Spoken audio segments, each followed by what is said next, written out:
Now to Titletown and our Justin Hull. Good evening, everybody, and welcome to In the Huddle here on the Woodward Radio Network. A joyous occasion here as we get to usher in the first win of the season. Big victory yesterday over the Seattle Seahawks, and we get to introduce our other host, two hosts on the show. Brett Hundley with us last week, and tonight we get to introduce to you a man who's in his fourth season out of Saginaw Valley State. He wears number 83, except on the last day of training camp when he wears 87. Wide receiver, special teams ninja, ladies and gentlemen, Jeff Janis with us here. Special teams ninja, I like that. You do everything out there. I mean, I try to. Coverage teams, returning kicks, and everything. It's the ninja. Yeah, I'll take that name, I guess. I like that. Welcome to the show. Thanks for coming out. Hey, no problem. Glad to be here. Absolutely happy to have you on here. It's always a lot more fun and joyous after a victory, 17-9. Yes, that makes everything a lot better. Yesterday. and, of course, when you can do so against a team that, I mean, they almost feel like a division opponent, don't they? Seattle with seeing them like they always play us tough. I mean, every time they come here, we go there. It's always a tough game for us. So, yeah, anytime we can beat them, it's good. Absolutely. A game, too, that, I mean, come the end of the season, long way to go. Mm-hmm. I get that. 15 more games in the regular season. But really feeling like, in the end, I mean, tiebreakers, different situations, getting a game like this in week one really can help you. I think Aaron even mentioned it this week, help you out come December and January. Yeah, I mean, every single game matters. So, I mean, anytime we can get a win, it's always good, yeah. So, start of the new season, when you're getting out there playing for real for the first time, tell us about that from your eyes. Is it like the first day of school? Are there some butterflies, excited to get it going for real? Yeah, I mean, I think everybody's real excited. I mean, a little bit of butterflies just because it's the new season, coming off of 4 games in the preseason, which are, when you get into, your fourth year like I'm in and on, it's kind of hard to not take them seriously. But, I mean, the games don't really matter as much, so it's kind of hard to take. But, I mean, you're still fighting for a job, too, so you got to take that seriously. But, yeah, definitely excited to get the first game out of the way and get the win. How does Season 4 compare to Season 1? I mean, kind of take us through the steps of each season and the growth getting ready for a regular season and now where you are. Yeah, I mean, my first season, I didn't know what to expect. I didn't know anything about the NFL. I mean, this is my first time being here, so, it was kind of strange. But, and then, I had caught shingles. I mean, that was a whole fun experience. So then at that point, I didn't even know if I was going to make the team, because I wasn't practicing, things like that. But, I was fortunate enough to have a good preseason and make the team. And then, going into my second year, I was able to get out there in special teams and show them what I could do on there. And that's pretty much led me to here. I've just been trying to get better at that. And, that's kind of my role on this team. So, I try to be as effective as I can on special teams as I can. Is there an arts, a mentality to being a strong special teams player? I definitely think so. I mean, there's definitely guys that are in this league that have made a name for themselves just on special teams, and those are guys that we hate to go against. I mean, Seattle is one of those teams that have a few of those guys that they're really good special teams players, and they're tough to go against. Yeah, Chris Maragos, I think, is a name that always comes to mind. I throw that out there for Wisconsin fans. Yeah. Because he was a Badger at Seattle. I still think he's a Philadelphia. Okay. I think he's playing. So, yeah, you get a few of those guys, and they've been able to make out some nice careers. So. Mm-hmm. April, when that schedule comes out, Seattle's up there first. I'm sure teams like that you look for. What are you looking at? When that schedule comes out? What are you highlighting? Yeah, the bye week, that's highlighted because obviously I'm a big hunter, so knowing when the bye week is huge, and it's had a really good time this year at the end of October, so I'm pretty excited about that. Yeah, not having that week 4 bye week where it's not like you have a rest. Yeah, that wasn't too much fun. I went and hunted over in Buffalo County last year during that, and it was like 75, 80 degrees.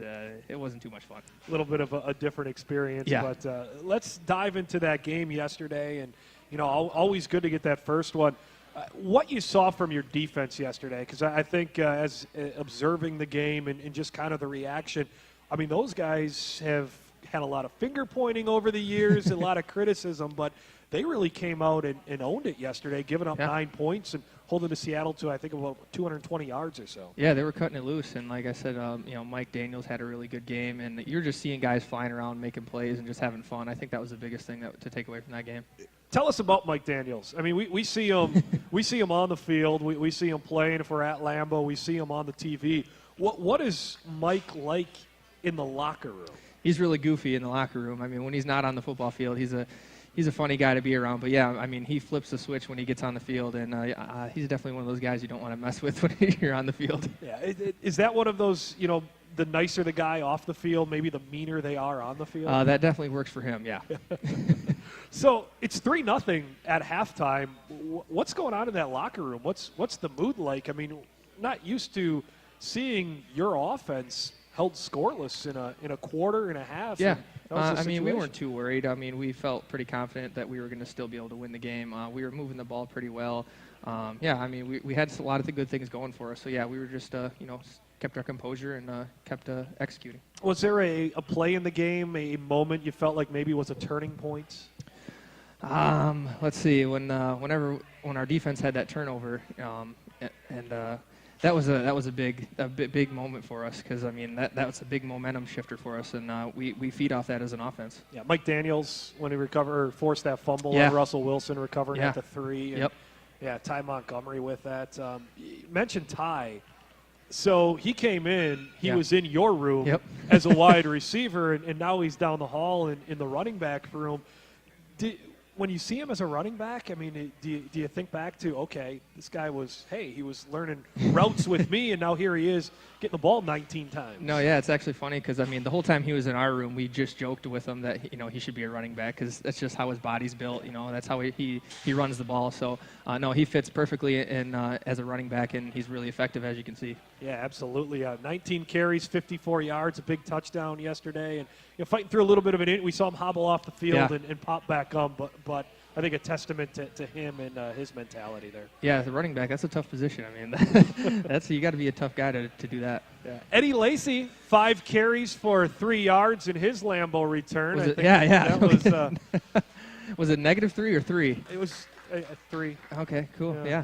Well, I guess we'll take that. Yeah, he was getting asked questions if he would Lambeau leap if he. Yeah, if I was he wondering scored. the same thing. Yeah, but I guess it's better to keep him out of the end zone. Yeah, you need more than 3 yards to try to do that. And how about the Lambeau crowd? I know a couple people that was there really pointed it out yesterday and mentioned that it was one of the best atmospheres that Lambeau has seen. I would say, this is my 4th year, and that was probably one of the loudest Lambeau has ever been. So yeah, it was awesome. Yeah, was it, you think Seattle, how you guys were playing, or? I don't really know. I mean, I think Seattle brings that energy, with them too, and, some of their fans were there too. But, I mean, it was an awesome crowd. Yeah, ultimately, though, going to a 1-0, getting that home opener, home games, win the home games, real big for the green and gold. Jeff Janis with us here, and want to remind you that our show is live streaming as well, thanks to our friends at Granite Peak Ski Area, the Midwest premier ski area located in Wausau, Wisconsin. That's a short drive from everywhere in the state. Granite Peak, the only ski resort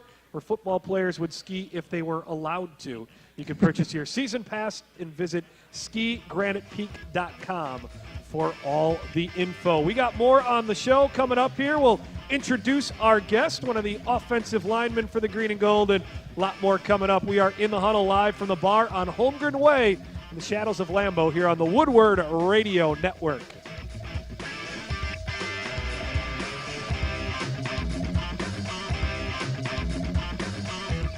From Titletown, in the huddle on the Woodward Radio Network. In the huddle, brought to you by Mills Fleet Farm. Our host tonight, Packer wide receiver Jeff Janis. And you like special teams ninja? Should we use that one too? Yeah, I'll take it. Yeah, I'll start using that. Wide receiver and special teams ninja Jeff Janis. And we get to know our guest here in a moment. Get to know the guest with our friends at Tomahawk Sports Center. They're back again in 2017. The best deals on Can-Am Ranger, Defender, Outlander, and more ATV and UTVs at Tomahawk Sports Center. You can check them out online, Facebook, or at 693 North 4th Street in Tomahawk, Wisconsin. Can-Am, the ride says it all. So part of your hosting duties, Jeff, are to introduce our guest here tonight. Well, today I brought with me second-year player out of Duke, Lucas Patrick, offensive lineman. Welcome, Lucas. Thank you. Number 62, undrafted free agent last year, and another example of, we see this a lot where guys get an opportunity, they get to come in, spend a year on the practice squad as you did, and then making the 53-man roster as you did out of camp this year. What was it like, I should say, not getting a phone call here during roster cutdown, because you don't want that phone to ring? Yeah. At first, I thought they made a mistake. I don't know, because I didn't know from any of the older guys that you just don't get a call. So, like, okay, yeah, that makes 305, 310 rolls around. My phone hasn't rang, and like, what's going on? so I'm sitting there like, I don't know. And finally, Coach Camp and the O-line coach called me and gave me the good news. So it's exciting, but it's a nerve-wracking day. I tried to find anything I could do that day that would take my mind off it. Yeah. So what did you do that day? I went to the Duck Creek Golf Center, played some mini putt-putt. Went over to Yonkers and literally just walked around. I ended up in, like, the shoe section, which is not a fun place, but yeah, it worked. just doing whatever you can to take your Yeah. mind off it. Yeah. So did you buy yourself anything nice after making the Tomorrow I'm getting new tires on my truck, if that Yeah, counts. that's big time. That's big time. I'm a tire guy. be practical about it? So. Now, Jeff, you're a 7th-round pick. Lucas, the undrafted free agent. Mm-hmm. Is there a common bond that exists from, I don't want to call them the fighters, but the guys that come in the late-round picks, the undrafted guys, where you just maybe stick together a little bit more because you are battling? Right, yeah. I mean, I think some later round pick guys and free agent guys, we kind of have a little bit of a chip on our shoulder, because we weren't considered good enough to be drafted high enough. So, yeah, I mean, it kind of gives us a little bit of extra motivation while we're on the field. Anything change for you now? You make the 53. Does it feel different at all, or does it continue to be a battle? I mean, really the only difference is traveling on game day, but as of right now, it's the same approach, and gotta keep going. It's the same way I got on the 53, so I just got to keep working like that. Yeah, it's cutthroat business. I mean, you never know what's going to happen. I mean, you just got to show what you can do every single day. I mean, So played your college football at Duke. We hear Duke, we think a basketball Football. program. Oh, yeah. Yeah, that nice performance over Northwestern this past weekend. But Yes. what's it like playing football at there's very few that you would say this, a school where basketball, I think from a public perception, is a little more popular. It's definitely humbling. You're not the big dog on campus, but it also teaches you to show up and work every day, because nothing's going to ever be given. Every team you go in and play against, you're an underdog. Nobody ever gives you respect. Even we've got numerous guys in the NFL, and people still don't think we pull talent. So it keeps you humble. But I'm proud of the accomplishments I had there, and I'm proud of maturing that I went through there. How about you, Jeff? I mean, Saginaw Valley State. well, you've heard of that. I mean, Yes. you had to have. I mean, everybody has, right? Do you know where Saginaw Valley State is, Lucas? Absolutely not. Dang. I So mean, you kind of come in with the same thing. yeah, it's pretty much the same thing. Yeah. I mean, a Division II school, so we're same type of thing. We've got a few guys in the league, but not very many. So I was the first receiver drafted out of my school, so that was exciting. But yeah, it's the same type of thing. A small school. You can look back and say, oh, I wish I would have went to a Division I school or something like that. But I accomplished a lot at my school, same as Lucas. Happy with my experiences there, and it got me here. So it got me in the room. All right, Jeff, tell us something that you know about Lucas that has nothing to do with football. Well, I know he likes to drink beer. I do. You fit into Wisconsin Yeah. real well. That's Yeah. great. Absolutely. Lucas, something that you know about Jeff that has nothing to do with football. He is an excellent outdoorsman. I right, don't know I'll if take that's that. I don't know if that's pretty popular from his social media, but I've seen some good stuff.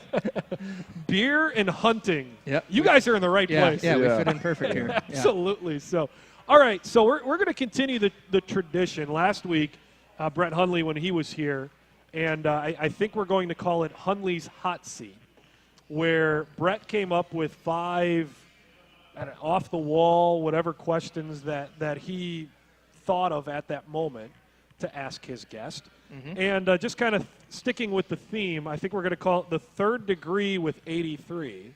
Sounds good to me. So 5 questions related to whatever Jeff wants them to be for our guest here, Lucas Patrick. All righty. We'll go with an easy one. What's your favorite food? Just food in general. No, I love breakfast, so I'll probably go like pancakes. Pancakes? Yeah. Okay. Let's see. What's your favorite childhood memory? Probably just playing outside till the lights came on. Okay, yeah, that's pretty similar to mine. Yeah. Okay. Let's see. What's your favorite beer? Spotted Cow is very good, but I'll have to go Red Oak. It's out of North Carolina where I went to college. Okay. It tastes a lot like that, but just better. Red Oak. Red Oak. Yeah. We don't bring it up here. No, it's local, just like Spotted Cow. You can't get it outside of North Bring some Carolina. back on the bye week. Yeah. Give it to Jeff. Yeah, never heard of it. I'd try it. Yeah. Okay. Let's go with what is your favorite yard game? You know, I like ladder ball, or some people call it Okay. hillbilly golf. Okay. But that one's pretty fun for me. Okay. Do you guys ever do the tailgate games? I mean, you get together The and other night at Yeah. We do cornhole, Okay. ladder ball. ladder ball. Trying to think of another one. there was the giant Jenga. Oh yeah, giant. Yeah, that was pretty fun too. Okay. Yeah. Let's see. I got to go with one more. Last one here. Okay. What's your preferred car manufacturer and why? Ford, and it's because the first car I ever had was an old beat-out, rusted Ford. So it's Okay. yeah. I've got a new one now. It's not rusted out. What year was the rusted one? It was a '93. It was as old as I was. Okay. Nice. I started out with a Ford too, but I'm a Chevy guy. So. Oof.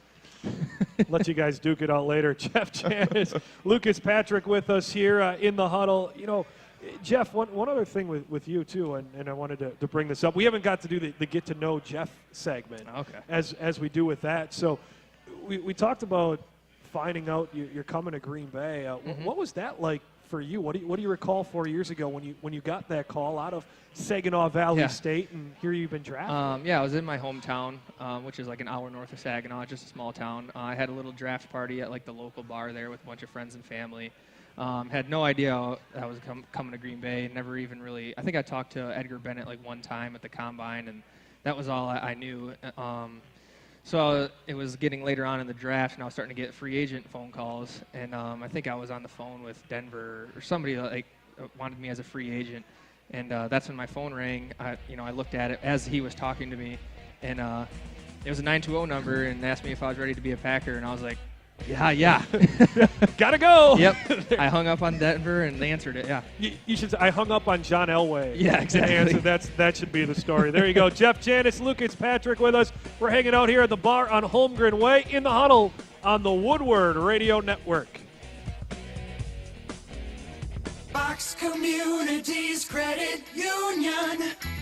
We just refinanced and saved $200 per month on our mortgage. Happy dance. We got our dream house with just 3% down. Happy dance. I just got approved for my first home loan. Happy dance. Talk to the mortgage lending experts at Fox and do your happy dance. Fox, helping you make life happen. Now with 19 locations, including 7 in the Green Bay area. Fox Communities.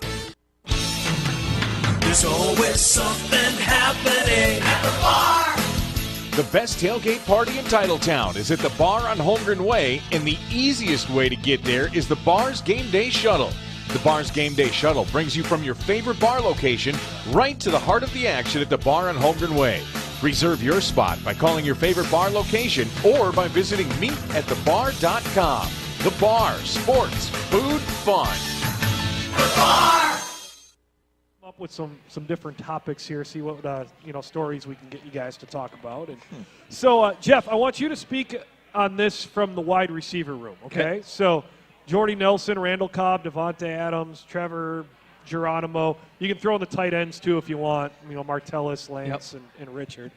Offensive line room for Lucas. So, some interesting characters there: Bulaga, Bakhtiari, Lindsley, Evans, Taylor, Spriggs, Murphy. Okay, so you know the room's there. So we're going to give you a one-line scenario. Okay. And we want you to tell us who from your group would fit the scenario and why you would choose that person. So we'll start with Jeff on the first one here. Okay, Jeff, you're in a dark alley. 3 guys approach you. You're with one of your teammates, receiver group, and you have to fight your way out. Who are you with and why? Oh, gosh. I would probably go with Devontae because I feel like he's from Remember, you have the tight ends, too. Oh, yeah, that's true. man, then if you throw the tight ends in, then you got to go Martellus because he's just scary, huge. man. And you Yeah, saw that right. hit he had yesterday after. Yeah, exactly. He defends his teammates. We know Yeah, this. the guy's a monster. I mean, you want to have him on your side. All right. Lucas, same question from your O-line group. I think I'm gonna have to go with Don Barclay. He's Yeah. he just gives the impression, we all have fun at work, but just not the guy I want to cross. I don't know. He's just got that Yeah, look like to him. just like a quiet person that you just don't really want to mess with. The guy you want in a bar fight, I'll say that. The secret assassin. Yeah. There you go. All right. So there we go. We got Martellus Bennett, Don Barclay. Next one. You're stranded in the woods, and you're not going to be found for an entire week. Who do you want to stay with you and survive? Well, I'd probably pick Jordy because he's a farmer and he could, I don't know, pick out some stuff that's in the woods we could eat maybe. That's a good one. See, I Nelson. was thinking if you'd ask anybody else, they'd probably all choose you. Probably. On that one, yeah. Yeah. Lucas? Ooh, if I'm stranded for a week, not going to be found. I'm going to go for the entertainment factor of David Bakhtiari. There's not going to be a dry moment. I don't know if he'd last a week in the woods. Hey, make time go quick. That's true. That's true. The movie star. So Yeah. Bakhtiari. then. Bakhtiari. All right. Third one. This week, Coach comes to you and says, yeah, we're not going to fly to Atlanta. We're going to drive to Atlanta. You're going to drive in pairs. Who do you make that road trip with? You and one other person to and from Atlanta. Who do you go with? That's a 13-hour car ride. Yeah, I know. I don't think I could handle anybody in the tight end room. I don't know. I'd probably have to say Devontae. He's a pretty comical guy, so he'd probably have me laughing a little bit. All right. Got to find someone who's got the same music taste. Yeah, and yeah. you know, you're going to kind of jam with. Right. I think I'd have to go with Corey Lindsey. He's a very interesting person to talk with and discuss. Yeah, He's that's well very read. true. He listens to a bunch of podcasts, so I feel like I could learn a few things on Probably. that 13-hour drive. He's a podcast guy. Okay. Yeah, Yeah. He always come in and talk about. Yeah, he's got a lot of podcast. topics that he researches and just Smart reads guy. up on. Yeah. Smart guy. All right. All right. Somebody's inviting everybody over for a meal. They're going to be cooking on their own. So someone from the receiver group, the tight end group, or from the O-line group is going to be cooking for everybody else. Who's the guy you want cooking? Well, I'm going to say Jordy again, just because every time we went to his house, he has really good food there. So I think he could probably pick up some tips. Corn flakes. From Emily. Yeah, Something exactly. like Jordy's Farm Farm fresh Flakes. flakes. Yeah, Yeah, Farm Fresh yeah, those are tasty. So did he give you some boxes? Did you bring you any No, cases he or didn't give us anything? any. He didn't bring you Yeah, any? it's unbelievable. You had to go buy your own? Yeah, yeah. Okay.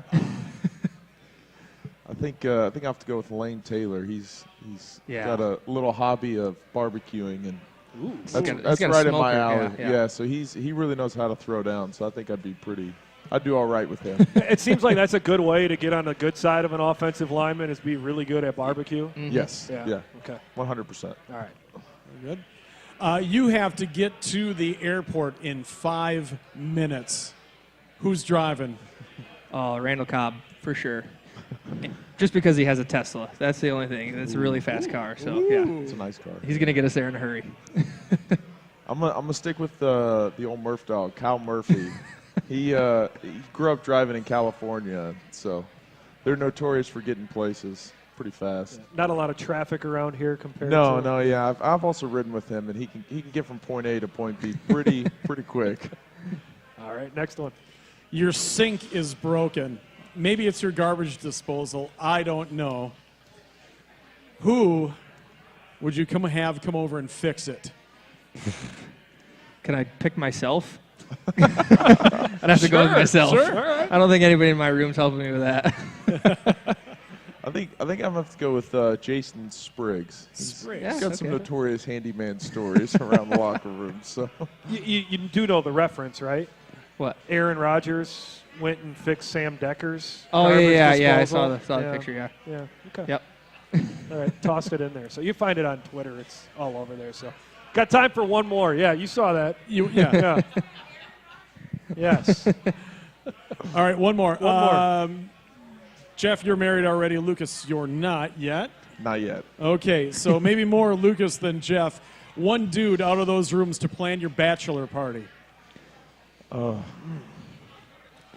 Both rooms? Or my room? Okay. Your room. I'll go my room. That's an interesting one. I think I'd have to go back to Bakhtiari. Yeah, He's that's what I was going to say. he's got some good stories. Bakhtiari's got the contract that would make that bachelor party Exactly. fun. Yes, he would. Exactly. What did he get, a jet ski from Aaron last year for Christmas and had that? Yeah, he was a nice enjoyed his picture. jet ski. Yeah. He did. Yeah, I'm still waiting on the receiver gift from Aaron. I haven't got it yet. Do you want to answer this one, or as a married guy, you want to plead the fifth on that one? I don't know. I'd probably say Martellus. Okay. Yeah. There you go. Jeff Very Janis, Lucas Patrick with us. Audience questions when we return. Having some fun tonight with the green and gold. We are in the huddle here on the Woodward Radio Network. In Green Bay in the huddle here on the Woodward Radio Network. Packers wide receiver, or special teams ninja, as we got him, Jeff Janis, and offensive lineman Lucas Patrick. And we continue on here. So we had the kind of the one player on your team you want to in a certain situations, and got some audience questions too. We like to tweet those out throughout the day. You can always interact with the show at In the Huddle Show, both on Facebook and Twitter. We mentioned the video stream. We'll have the video up a little bit later on. Some technical difficulties at WHBY.com today, so we'll get those fixed and get that up in just a little bit with Granite Peak. But we do have audience questions too, so a few that we've gotten through the day, and John, we'll let you take some of these away here. All right. Lucas, I'm going to give this one to you, and then we'll see what Jeff thinks about your rankings on this one. The fastest guys on the team. Ooh. Who would you rank 1 through 4 fastest guys on the team?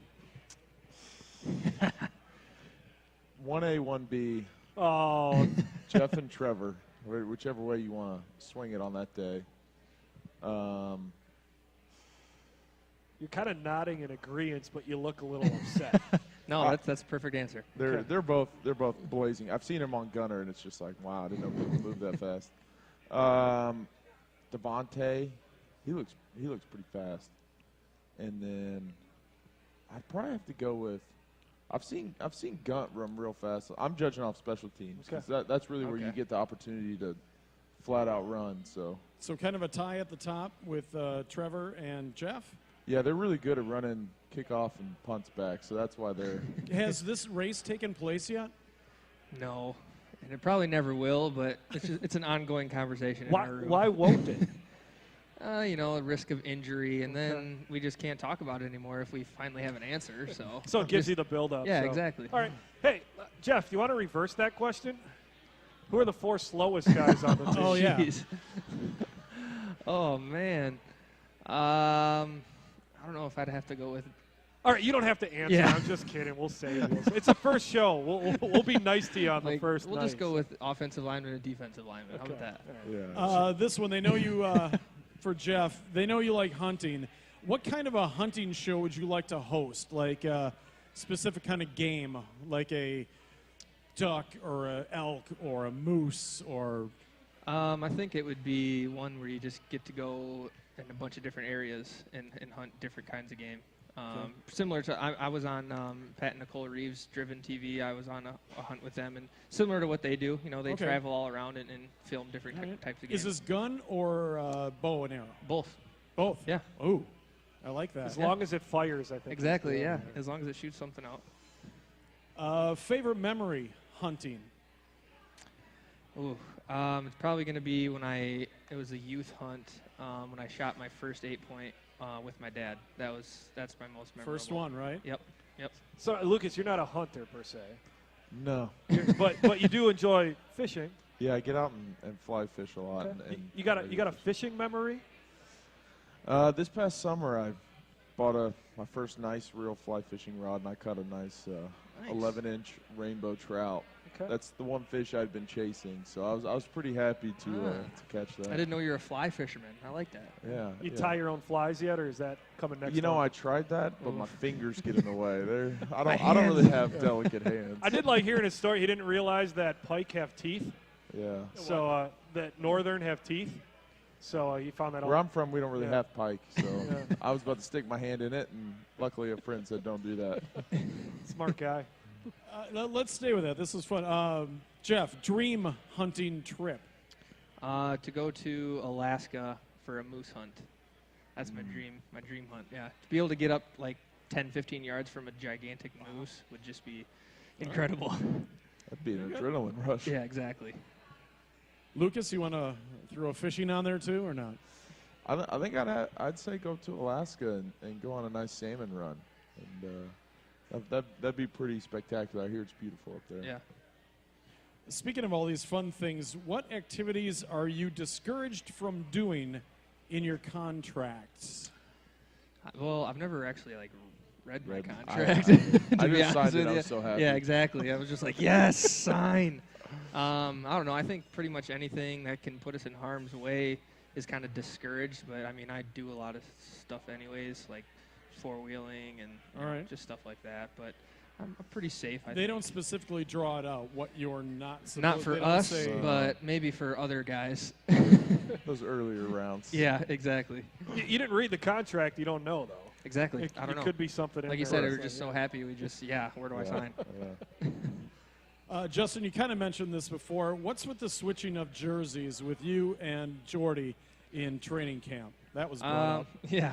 Well, ever since my time here, if I'm not wearing my jersey, or even if I am wearing my jersey, I still get confused with being Jordy. You know, people holler Jordy when I walk by, stuff like that. So we just thought it'd be something fun to do. So yeah, we just swapped jerseys. Freak out the media day. Yeah, exactly. I made a lot of little kids sad, unfortunately, that day, but that's all right. It was fun. So, did Aaron know, or did you guys just kind of like, let's just go trade spots too? You know, I'm gonna line up there and. No, I think everybody in our team kind of Okay. knew right away. But yeah, we definitely got a lot of fans. Okay. So you get confused for Jordy. You get called anybody? Murph. Okay. So you can call Murphy. Kyle and I, Yeah. it gets to the point where it's a little excessive. Like fellow teammates will call me Kyle. Just for fun. Yeah. This one both you guys can answer. What did you think of John Popper from Blues Traveler, his harmonica national anthem? It was interesting. I mean, I've never played a harmonica, so I just know I can't play a harmonica. Yeah. So I didn't realize like that a harmonica could do Yeah, that. yeah. It was just, and also I think he's got iron lungs. Yeah. He didn't take a breath. that's true. The whole time after I was like, he really didn't pull that Yeah. off his mouth. Yeah, he it was didn't. impressive. Do you get? Are there any other memorable anthems like singers that sang at games or times where we're standing there get chills? Mine was in Seattle when Ariana Grande sang. She was like 10 yards from me, and I was just like, holy cow, that's Yeah. Ariana Grande. Yeah. A little starstruck. Yeah, at that I was, moment, yeah. Lucas, any? Honestly, when the Star Spangled Banner comes out, I just kind of blank. It's surreal. It is. It's Yeah. awesome. Whenever we do it here, and then you have the flyover. The It's- flyovers are awesome. Yeah, I love it. Hey, I got one here from the Twitterverse, John. For each of you, was there a moment you realized when, hey, I can do this football thing professionally? Kind of looking back. Yeah. My first game that I was like active or whatever in the preseason against the Rams, it was my first catch. I, caught like a shallow cross and ran it in for a touchdown. That was like my moment where I was like, oh wow, I can do this. How about you, Lucas? I think we have the privilege of going against an extremely talented D-line. And I remember rookie minicamp, Kenny Clark, first-round draft pick. We were doing a period where two linemen go against two D linemen, and I happened to have blocked Kenny really well right there, and that's when the light switch flipped for me. It's like I'm here for a reason. Outstanding stuff. Thank you for the audience questions. And you got one more? One more. People You know seem what? to be very. We got the break coming up. Yeah. So we'll kick it to a break. All right. We'll have one more audience question, then we'll roll through the next opponent, the Atlanta Falcons, who are coming up this week. We'll ask you about this game going on behind us, too, with New Orleans and Minnesota, a couple of teams that you guys will see here in the first half of the season. Jeff Janis, Lucas Patrick with us. We are hanging out in the huddle here on the Woodward Radio Network.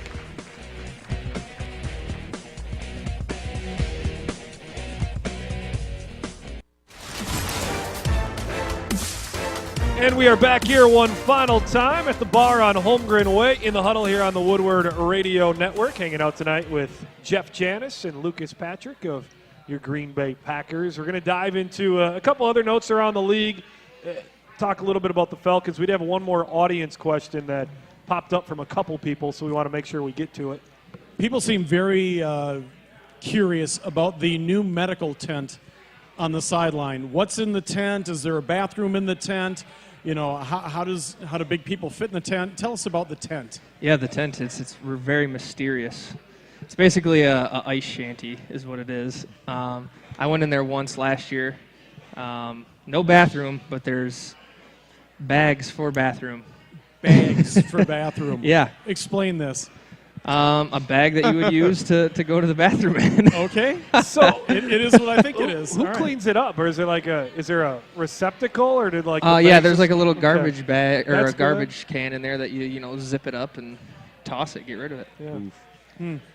So is that for extra privacy? Has there been a problem with privacy in the sidelines getting taped or anything? Lucas, have you had anything? Yeah, in college, I had to do something, get my groin taped, which is, helps you run, and but had to pull down my football pants and had a fan in the stadium pull out his phone and record, take a picture, and it's, you're just kind of like, hey, it's my personal space a little bit, don't necessarily want those photos out there. So it's really is a good thing. It's for the players to feel comfortable to get actual medical attention and not, be worried about 70,000 fans peeking into your. I feel like at our stadium, the fans are like 5 yards away from that. They're like right there. They're kind of right there too. Yeah. So they'd have a pretty good view, I guess.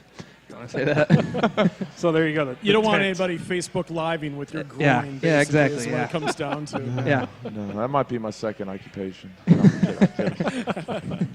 Well, guys, right now you kind of looking around the rest of the NFL.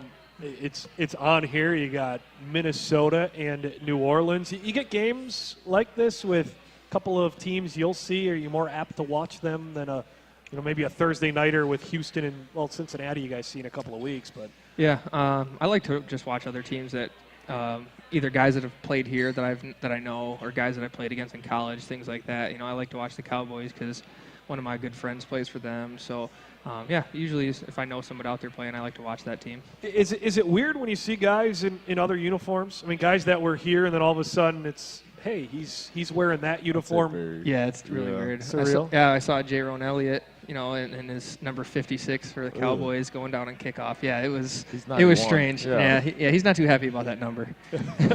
And then of course you have a guy like Adrian Peterson, who, I mean, not just because you guys are in Green Bay, I mean, football fans, been a Viking for you, and now he's playing in Minnesota, getting carries from Drew Brees wearing a Saints uniform. Yeah, it's a very interesting game. I've been trying to keep my eye on it to see what he's doing, but I'm sure he's going to be pretty successful. He's a beast. So it's Atlanta this week, and last year you guys lost to Atlanta in the NFC Championship game. Does that pop back in the minds at all? I mean, I'm sure you move on. It's new teams and that, but that's the last time you guys saw the Falcons. Yeah, I think we can use it as fuel, that's for sure. They're a tough team to play, especially in Atlanta, and they got that new stadium, so I'm sure it's going to be rocking. It's going to be a pretty crazy environment. You guys get the card to open up new stadiums, don't you? I mean, it was Minnesota a couple of years back with their new stadium, and now here you are opening up Atlanta's new stadium. I'll take it. I think it's the best thing because Packers fans travel like crazy. So they know they're going to pack out a new stadium when the Packers come. Yeah, exactly. Yeah, absolutely. Know you're going to get a good game, usually prime time, with the success that you guys have had. Lucas, I'll start with you on this one. Some of the notes from Atlanta. I know you guys are just early on in your preparation there, but what are some of the early thoughts on the Falcons' defense, and just how similar is that report to what you saw towards the end of last year? I mean, they of course had a free agent addition on their D line, Dontari Poe, who's a big guy in the middle to add to some already speed they have. Their structure is very similar to Seattle from the Dan Quinn, who comes from that coaching tree. So their front is going to be like Seattle, dynamic, athletic guys who can play across the line. So it's definitely provides a challenge, but also an opportunity for us as an offensive line and run and blocking, pass blocking to showcase our talents and really keep rolling what we started with last week. How about Jeff? Talk about them from your side of it. Yeah, pretty much the same thing. You know, they're going to be pretty similar to Seattle. They're going to probably play a lot of one high man type of man coverage. So we just got to be, you know, good with our fundamentals and you know, work on getting open, and we should be pretty successful against them. Got a guy like Julio Jones over there. You know, Matt Ryan.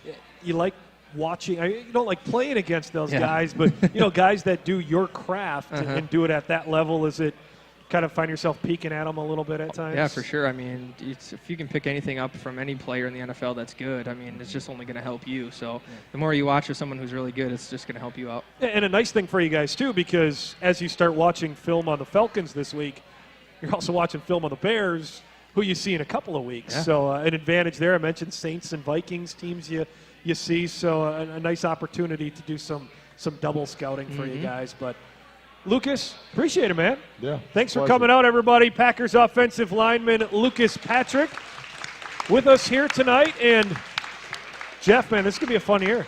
Yeah, I'm excited. We'll see what happens. Excited to have you out. Jeff Janis, ladies and gentlemen, as we wrap things up here for this edition. Thanks to all the folks who helped make this show possible, all our sponsors, all our crew back at the station, Alex and Zach here locally, Justin Van Hout, our engineer on site, John Jordan, of course, helping us out with those audience questions, and all the great folks here at the bar on Holmgren Way. We will see you next week, hopefully talking about a 2-0 Packer team in the huddle here on the Woodward Radio Network.